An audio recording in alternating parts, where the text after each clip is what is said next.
vrai défi, c'était ça. C'était d'accepter qu'il y a un croisement des expertises, des compétences, et que c'est que dans le croisement des regards, ce que j'appelle le croisement de toutes les parties prenantes, que peut se construire quelque chose qui dépasse ce que chacun. C'est pas une addition.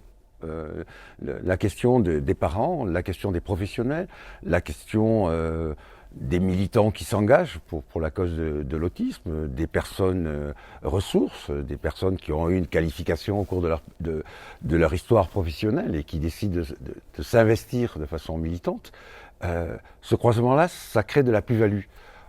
C'est ce que j'ai toujours appelé de l'intelligence collective. C'est qu'effectivement, l'intelligence collective, c'est pas l'addition d'intelligence particulière, c'est ce plus qui, effectivement, transcende l'addition simplement des individus.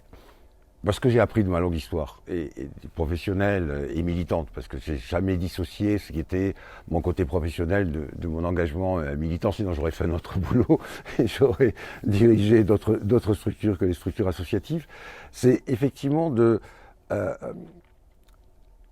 comment on peut construire en ayant à la fois des acquis de l'expérience. Voilà, moi j'ai beaucoup appris de diriger des associations, de qu'est-ce qui pouvait être ces éléments parfois un peu compliqués à essayer de rassembler pour faire association.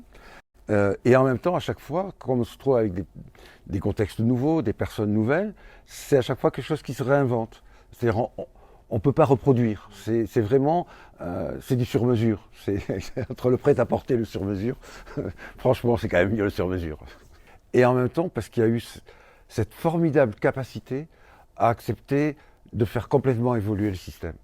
Et de se dire, nous parents, on a besoin aussi d'autres. Et oui, on s'engage dans cette construction avec d'autres pour pouvoir avoir une association qui a des dispositifs qui sont adaptés à nos enfants, mais que c'est pas la question de chacun de nos enfants, c'est la question des personnes autistes globalement, auxquelles on devient en capacité de répondre, parce que là aussi, on passe du particulier au collectif qui porte la question du bien-être des personnes autistes. Moi, je crois que s'engager dans ces amotismes Occitanie-Est, aujourd'hui, c'est faire confiance à l'avenir, aux réponses qui peuvent être nouvelles, qui sont encore à inventer. Il y a plein de choses à inventer qui permettent l'essentiel, c'est que toute personne, autiste ou pas, doit pouvoir avoir les moyens de s'épanouir et doit pouvoir retrouver tout ce qui est son pouvoir d'agir personnel. Parce que les personnes autistes, elles ont un pouvoir d'agir. Encore faut-il les aider à le révéler.